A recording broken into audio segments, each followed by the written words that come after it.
नमस्कार श्रोताओं, स्वागत है आप सभी का हमारे ज्ञानवर्धक कार्यक्रम साप्ताहिक ज्ञान पत्रिका में। आज के अंक में आपके साथ हूँ मैं हरप्रीत कौर। श्रोताओं, आज हम आपके लिए शिक्षा जगत से संबंधित जानकारियों के अलावा लेकर आए हैं वर्ल्ड निमोनिया डे पर अहम जानकारी। आज हम आपको बताएंगे इस दिन के महत्व के बारे में। साथ ही बात होगी करियर सेगमेंट में वेस्ट मैनेजमेंट के क्षेत्र में उभरते हुए करियर ऑप्शंस पर। तो चलिए शुरुआत करते हैं आज के अंक की शिक्षा से जुड़ी अहम जानकारियों के साथ। इग्नू में जुलाई 2022 के एकेडमिक सेशन के लिए एडमिशन जारी। इग्नू ने बढ़ाई असाइनमेंट जमा करने की अंतिम तारीख। इग्नू ने जारी की दिसंबर टर्म एंड परीक्षा की डेट शीट। इग्नू ने लॉन्च किया BA FSM programme. IGNOU offer कर रहा है MA इन ज्योतिष प्रोग्राम। आप सुन रहे हैं साप्ताहिक ज्ञान पत्रिका सिर्फ ज्ञानवाणी FM 105.6 मेगाहर्ट्ज पर।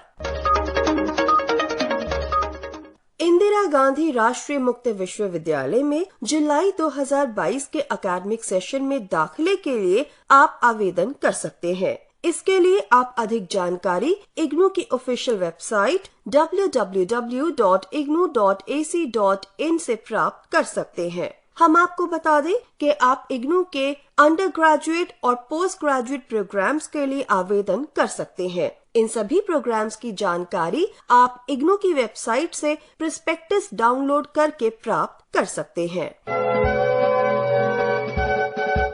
इंदिरा गांधी राष्ट्रीय मुक्त विश्वविद्यालय ने दिसंबर 2022 की टर्म एंड परीक्षाओं के लिए असाइनमेंट जमा करने की आखिरी तारीख को बढ़ा दिया है। अब छात्र अपने assignment, final projects, dissertation, field work journal और इंटर्नशिप रिपोर्ट जमा कर सकते हैं। आप इस बारे में अधिक जानकारी इग्नू की ऑफिशियल वेबसाइट www.ignu.ac.in से प्राप्त कर सकते हैं।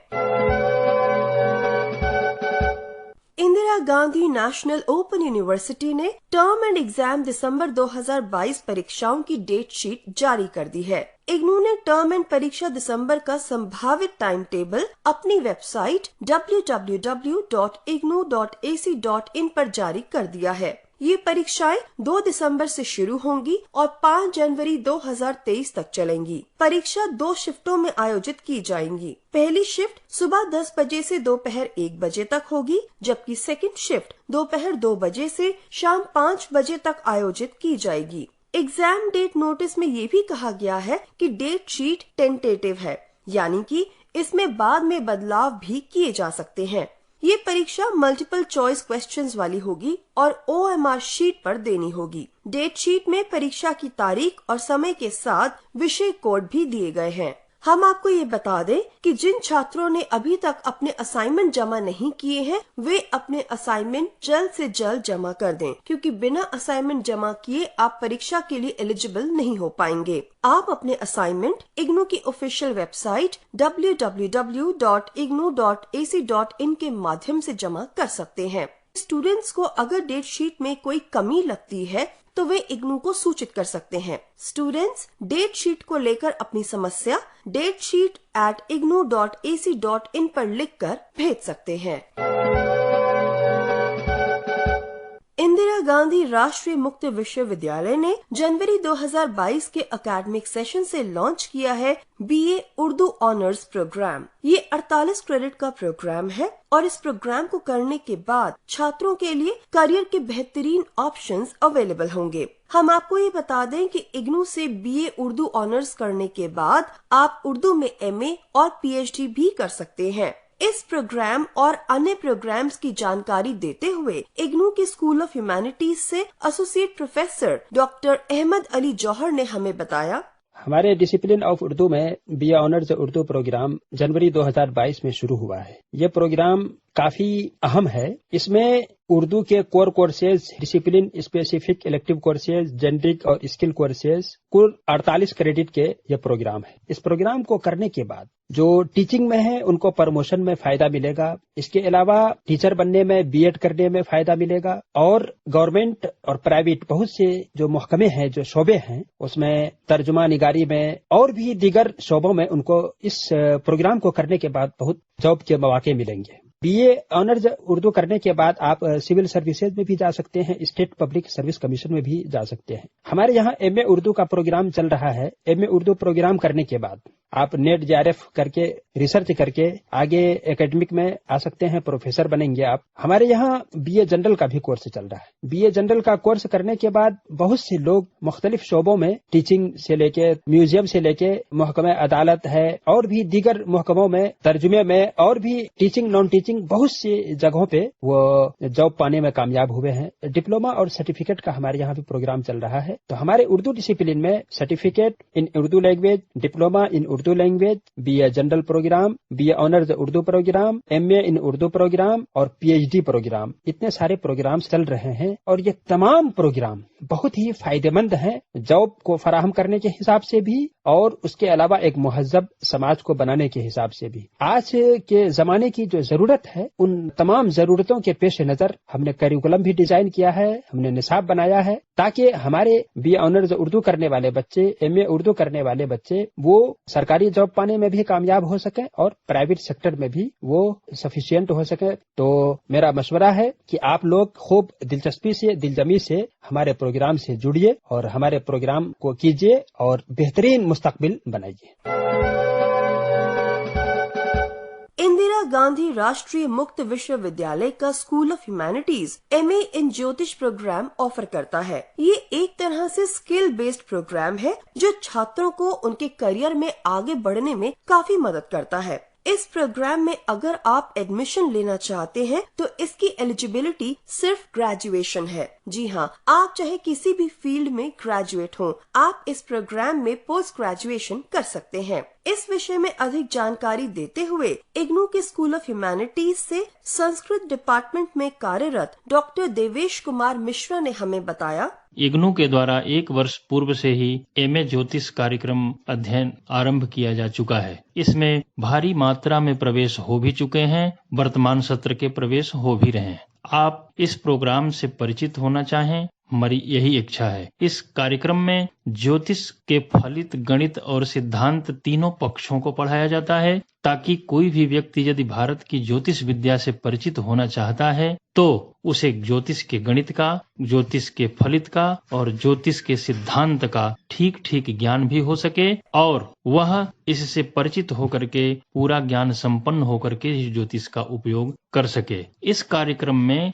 जो प्रवेश प्राप्त करने की योग्यता है वह किसी भी विषय में स्नातक डिग्री होनी चाहिए। आप इंजीनियर हो, डॉक्टर हो, विज्ञान के हो, आर्ट्स के हो, कृषि के हो, किसी भी क्षेत्र के स्नातक होंगे, आपका प्रवेश इस कार्यक्रम में मान्य होगा। तो ज्योतिष विद्या भी भारत में आजकल व्यावसायिक विद्या बन चुकी है, किंतु उसके पूर्व भारत के विश्वविद्यालयों में, बहुत सारे विश्वविद्यालयों में और यूजीसी में भी इसकी व्यवस्था की जा चुकी है। यूजीसी नेट में भी ज्योतिष विषय है। आप यहाँ से परास्नातक करें, नेट क्वालिफाई करें और ज्योतिष के अध्यापक बने। तमाम उन विश्वविद्यालयों में ज्योतिष के प्रोफेसर आप बन सकते हैं। वही डिग्री यहाँ से भी आपको प्राप्त हो सकती है जो आपको अन्य विश्वविद्यालयों से ज्योतिष में आचार्य अथवा एमए की डिग्री प्राप्त होती है। आप ज्योतिष से एमए करेंगे तो अध्यापक बनने के साथ साथ आपको एक ज्योतिषाचार्य के रूप में भी समाज को दिशा देने की योग्यता प्राप्त हो जाएगी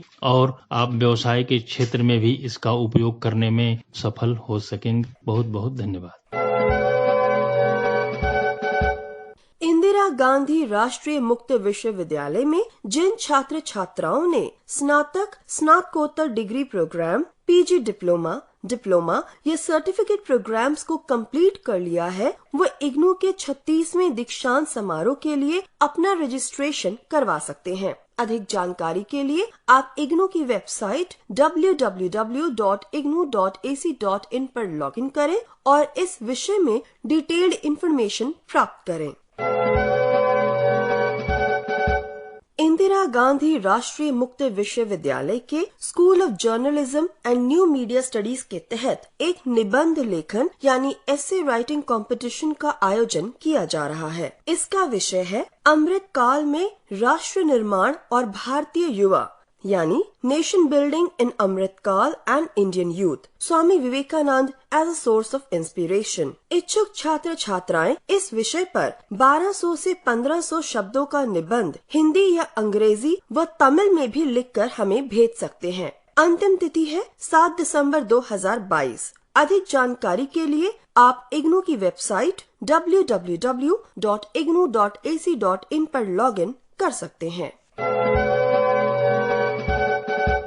भारतीय प्रौद्योगिकी संस्थान कानपुर उम्मीदवारों के लिए गेट 2023 आवेदन संशोधन प्रक्रिया शुरू कर चुका है। गेट 2023 की आधिकारिक वेबसाइट gate.iitk.ac.in पर उपलब्ध अधिसूचना के अनुसार आवेदन सुधार विंडो 8 से 14 नवंबर 2022 तक ऑनलाइन उपलब्ध होगी।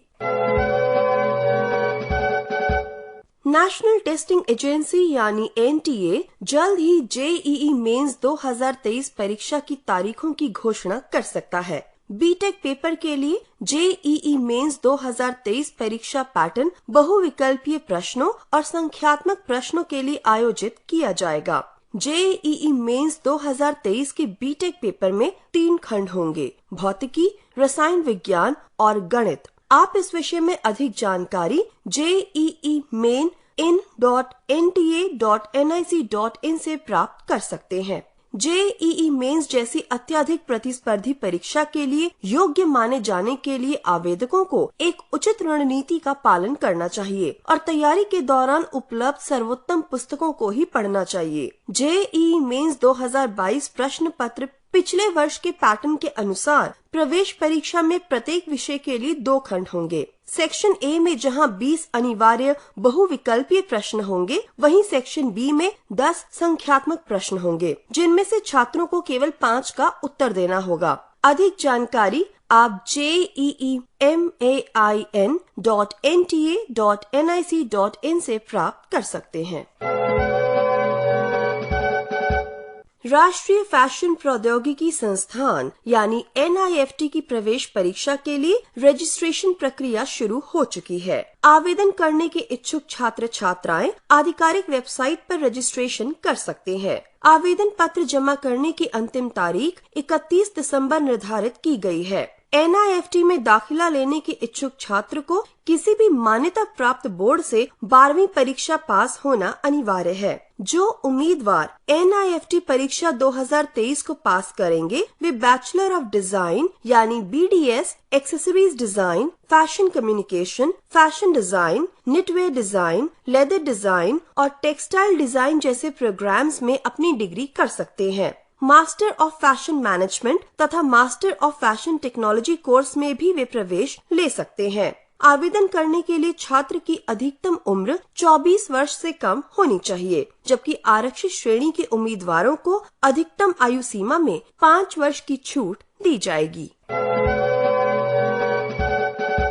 तो श्रोताओं, ये थी शिक्षा से संबंधित महत्वपूर्ण जानकारियाँ। आप सुन रहे हैं साप्ताहिक ज्ञान पत्रिका। चलिए अब बात करते हैं हमारे करियर सेगमेंट की।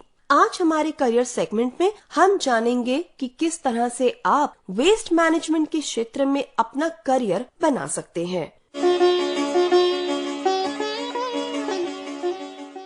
श्रोताओं, वेस्ट मैनेजमेंट का उद्देश्य पर्यावरण प्रदूषण को दूर करना तथा बेकार चीजों को भी पुनः इस्तेमाल लायक बनाना होता है। वर्तमान माहौल में इस फील्ड के प्रोफेशनल्स की मांग बहुत ज्यादा बढ़ रही है। पिछले कुछ वर्षों से देश में पर्यावरण के प्रति लोगों में जागरूकता भी बढ़ी है। सरकारी तथा व्यक्तिगत स्तर पर भी इस दिशा में काफी कार्य हुए हैं। यहाँ तक कि स्कूली व विश्वविद्यालय स्तर पर भी पर्यावरण को एक विषय के रूप में शामिल कर लोगों को इसके महत्व और दुरुपयोग पर दुष्परिणामों के बारे में बताया जा रहा है। उद्योग और धंधे से निकलने वाले कूड़े व घर की बेकार चीजों को फेंकने से पर्यावरण को भारी नुकसान पहुंचता है। इसकी रोकथाम के लिए रिसाइकिल की प्रक्रिया अपनाई जाती है ताकि उन पदार्थों को दोबारा किसी दूसरे रूप में प्रयोग में लाया जा सके। इन अपशिष्ट पदार्थों को फिर से एक नया रूप देने की इस पूरी प्रक्रिया को वेस्ट मैनेजमेंट नाम दिया गया है। वेस्ट मैनेजमेंट पर्यावरण प्रबंधन एवं संरक्षण का एक बहुत ही महत्वपूर्ण बिंदु है। अब तो ई वेस्ट मैनेजमेंट का चलन जोरों पर है। इसमें ज्यादातर वेस्टेज मेटल, इलेक्ट्रॉनिक और प्लास्टिक की होती है। विकासशील देश होने के कारण भारत में ई वेस्टेज की मात्रा भी तेजी से बढ़ रही है। उसी अनुपात में उसे दोबारा प्रयोग में लाए जाने की प्रक्रिया भी अपनाई जा रही है। ई वेस्ट के अंतर्गत इलेक्ट्रॉनिक कचरे जैसे computer, TV, display device, cell phone, printer, fax machine, LCD, CD, electronic waste, automobile components, sensor, alarms, siren आदि शामिल हैं। वेस्ट मैनेजमेंट का पूरा कार्यक्षेत्र एनवायरमेंटल साइंटिस्ट व उसके आसपास ही घूमता है। पर्यावरण सुरक्षा संबंधी कार्य साइंस एवं इंजीनियरिंग के विभिन्न सिद्धांतों के प्रयोग से आगे बढ़ता है। वातावरण में व्याप्त प्रदूषण को दूर करने के लिए साइंटिस्ट कई तरह की रिसर्च करते हैं। वे कई तरह की थियरीज और विधियों को अपनाते हैं। इसीलिए देखा जाए तो वेस्ट मैनेजमेंट प्रोसेस में एनवायरमेंटल साइंटिस्ट का कार्य रिसर्च ओरिएंटेड ही होता है, जिसमें एडमिनिस्ट्रेटिव, एडवाइजरी व प्रोटेक्टिव तीनों ही स्तर पर काम करना होता है। वेस्ट मैनेजमेंट से संबंधित अभी ज्यादा कोर्सेज प्रचलन में नहीं आ पाए हैं। इन्हें ज्यादातर एनवायरमेंटल साइंस के कोर्स के एक विषय के रूप में ही शामिल किया गया है। इस आधार पर कहा जा सकता है कि इसमें कोर्स बैचलर अथवा मास्टर लेवल के ही होते हैं। इसके तहत 3 साल के बैचलर कोर्स यानी बीएससी या फिर बीई इन एनवायरमेंटल साइंस व 2 साल के मास्टर कोर्स यानी एमएससी या फिर एमटेक इन एनवायरमेंटल साइंस आयोजित किए जाते हैं। बीएससी व बीई में प्रवेश साइंस विषयों सहित 12वीं के बाद मिलता है और इसके लिए प्रवेश परीक्षा का आयोजन किया जाता है, जबकि एमएससी व एमटेक में प्रवेश एनवायरमेंटल साइंस में बीएससी अथवा बीटेक के बाद मिलता है। कुछ संस्थान एमफिल अथवा पीएचडी का कोर्स भी कराते हैं। इसमें मास्टर लेवल के कोर्स के बाद रजिस्ट्रेशन करवाया जा सकता है। पिछले कुछ वर्षों से कई इंस्टीट्यूट 1 वर्षीय पीजी डिप्लोमा कोर्स भी करा रहे हैं। वेस्ट मैनेजमेंट अपने अंदर कई तरह के अवयवों को समेटे हुए है। इसके तहत न सिर्फ अपशिष्ट पदार्थों को दोबारा इस्तेमाल के बारे में जानकारी दी जाती है, बल्कि प्रोफेशनल्स को उस फील्ड में स्थापित होने के लिए कई अन्य तरह के कौशल भी प्रदान किए जाते हैं। ये एक टीम वर्क है जिसे चुनौती के रूप में अंजाम दिया जाता है। इस फील्ड में सफलता के लिए प्रकृति के साथ बेहद लगाव होना जरूरी है। शुरू में सारी चीजें अटपटी जरूर लगती हैं, लेकिन जैसे जैसे प्रोफेशनल का मन इसमें रमता जाता है, ये प्रोफेशन उसे अच्छा लगने लगता है। इसमें प्रोफेशनल्स को प्रोजेक्ट के रूप में काम करना होता है। इस क्षेत्र में ग्रेजुएट प्रोफेशनल्स के सामने रोजगार के कई अवसर मौजूद होते हैं। इस क्रम में वे विभिन्न सरकारी विभागों व एजेंसियों जैसे फॉरेस्ट एवं environment department, pollution control board, urban planning, industry, water resources, agriculture आदि में कार्य कर सकते हैं। इस समय पर्यावरण की सुरक्षा से संबंधित एनजीओ में काम करने के लिए संबंधित प्रोफेशनल्स को बेहतर अवसर मिल रहे हैं। प्राइवेट कंपनीज भी इस क्षेत्र में रोजगार प्रदान करती हैं। Waste treatment industry, refinery, distillery, mines, fertiliser plants, food processing industry और टेक्सटाइल मिल्स में भी ऐसे प्रोफेशनल्स की काफी मांग है। कई सरकारी व प्राइवेट कंपनियां रिसर्च क्षेत्र में भी काम करती हैं। बतौर एनवायरमेंटल साइंटिस्ट उसमें भी राह तलाशी जा सकती है। एनवायरमेंटल जर्नलिस्ट व टीचिंग के विकल्प भी इस क्षेत्र में मौजूद हैं। तो चलिए अब हम आपको ये बता दें कि आप एनवायरमेंट से जुड़े कोर्सेज कहां से कर सकते हैं। बात करते हैं उन कुछ प्रमुख संस्थानों की। तो इनमें इग्नू यानी इंदिरा गांधी राष्ट्रीय मुक्त विश्वविद्यालय नई Delhi, Indian institute of environmental management Mumbai, doctor Ram Manohar Lohia Avadh विश्वविद्यालय Faizabad, institute of environment management Lucknow, Guru Chambeshwar university Hisar Haryana और यूनिवर्सिटी ऑफ राजस्थान प्रमुख है। तो श्रोताओं, ये था हमारा करियर सेगमेंट, जिसमें हमने बात की कि किस तरह से आप वेस्ट मैनेजमेंट के क्षेत्र में अपना करियर बना सकते हैं। आप सुन रहे हैं साप्ताहिक ज्ञान पत्रिका। चलिए अब बात करते हैं रोजगार की और आपको देते हैं रोजगार संबंधित जानकारी।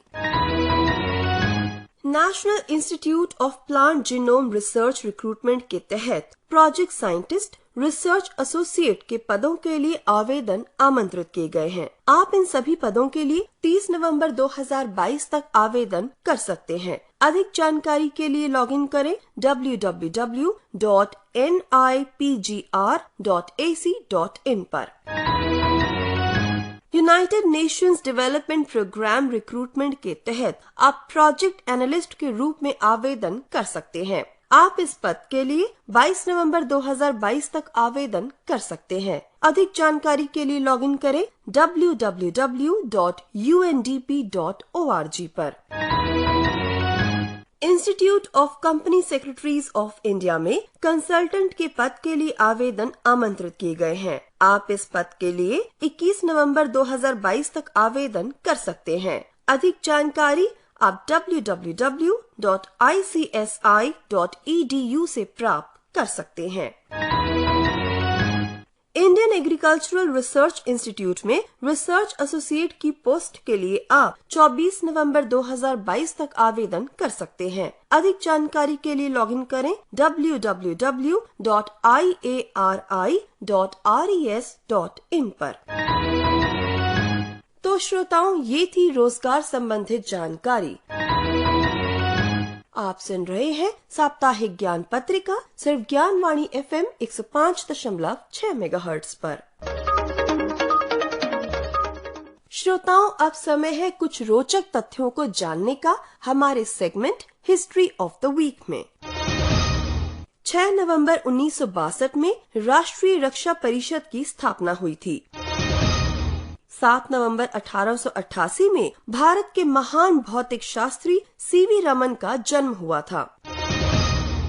8 नवंबर 2008 में भारत का पहला मानव रहित अंतरिक्ष मिशन चंद्रयान-1 चंद्रमा की कक्षा में पहुंचा था।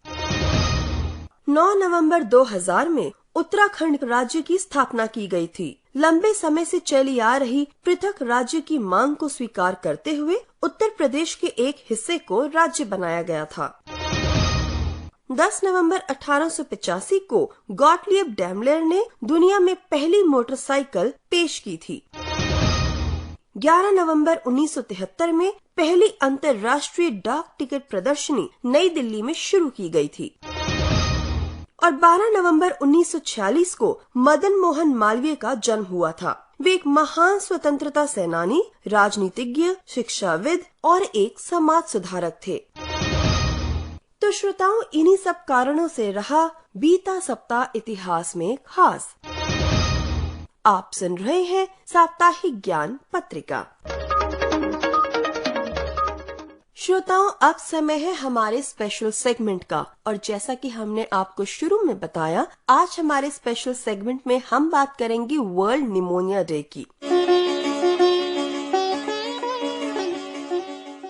दुनिया भर में हर साल 12 नवंबर को वर्ल्ड निमोनिया डे मनाया जाता है। इस दिन को मनाने के पीछे का मकसद आम लोगों के बीच निमोनिया की बीमारी के प्रति जागरूकता और गंभीरता पैदा करना है। आमतौर पर छोटे बच्चों को निमोनिया जल्दी हो जाता है, हालांकि किसी भी उम्र में निमोनिया की बीमारी हो सकती है। निमोनिया की बीमारी में फेफड़े संक्रमित हो जाते हैं। ऐसे में तरल पदार्थ या फिर मवाद भरने से कॉफ, बुखार, सांस लेने में दिक्कत जैसी परेशानियां शुरू हो जाती हैं। वक्त पर अगर इनका इलाज ना किया जाए तो ये जानलेवा हो सकती है, लेकिन अगर वक्त पर इसका इलाज मिल जाए तो मरीज ठीक हो जाता है। हम आपको ये बताना चाहेंगे कि थोड़ी सी भी लापरवाही होने की सूरत में मरीज की हालत गंभीर हो सकती है, और इसी वजह से कई बार ये बीमारी जानलेवा साबित होती है। निमोनिया होने की मुख्य वजह वायरस, बैक्टीरिया और कई तरह के अन्य सूक्ष्म जीव होते हैं। निमोनिया को लेकर लोग अब काफी जागरूक हो चुके हैं, लेकिन कुछ सालों पहले तक ऐसी स्थिति नहीं थी। लोग आमतौर पर इस बीमारी को काफी हल्के में लेते थे। इसी वजह से हर साल दुनिया भर में इससे कई जानें चली जाती थीं। बड़ी संख्या में बच्चे भी निमोनिया की चपेट में आ जाते थे। दुनिया भर में लोगों को जागरूक करने के लिए विश्व निमोनिया दिवस मनाने का फैसला लिया गया। निमोनिया की शुरुआत आमतौर पर सर्दी जुकाम से होती है। जब फेफड़ों में संक्रमण बढ़ने लगता है तो तेज बुखार के साथ सांस लेने में तकलीफ होती है। सीने में दर्द की शिकायत भी होने लगती है। इसके साथ ही मरीज को खांसी भी लगने लगती है। 5 साल से कम उम्र के बच्चों में कई बार बुखार आए बिना भी खांसी चलने और सांस लेने में तकलीफ हो सकती है, जो कि निमोनिया हो सकता है। विश्व निमोनिया दिवस मनाने के पीछे मूल मकसद लोगों में इसके प्रति जागरूकता पैदा करना है। इसके अलावा दुनिया भर में बच्चों का निमोनिया से बचाव हो सके, उन्हें समय पर इलाज मिल सके, ये भी इसका मुख्य उद्देश्य है। इस दिन को मनाने का एक उद्देश्य 5 साल से कम उम्र के बच्चों की इस बीमारी से होने वाली मृत्यु दर को कम करना भी है। हर साल ये बीमारी लाखों लोगों की मौत की वजह बनती है। इसमें बड़ी संख्या में बच्चे शामिल होते हैं। श्रोताओं, इसी मकसद से विश्व निमोनिया दिवस मनाया जाता है। हम आशा करते हैं कि आज हमारे अंक में आपको वर्ल्ड निमोनिया डे से रिलेटेड जो जानकारी दी गई है, आप उस पर और भी ज्यादा रिसर्च करेंगे और अपने ज्ञान को दूसरों के साथ बांटेंगे। तो ये था हमारा आज का स्पेशल सेगमेंट, जिसमें हमने जाना कि आखिर क्यों मनाया जाता है विश्व निमोनिया दिवस। आप सुन रहे थे साप्ताहिक ज्ञान पत्रिका ज्ञानवाणी FM 105.6 मेगाहर्ट्ज पर।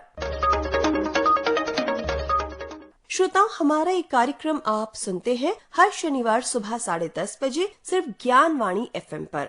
आज के इस अंक को आप तक पहुंचाने के लिए तकनीकी सहयोग दिया परवेश कुमारी ने, आलेख रहा तरन्नुम जहां का, संपादन किया सदन लाल ने और प्रस्तुतकर्ता थे गजेंद्र दिवाकर। आज के इस अंक से मैं आपकी उद्घोषिका हरप्रीत कौर अब आपसे लेती हूँ इजाजत। नमस्कार।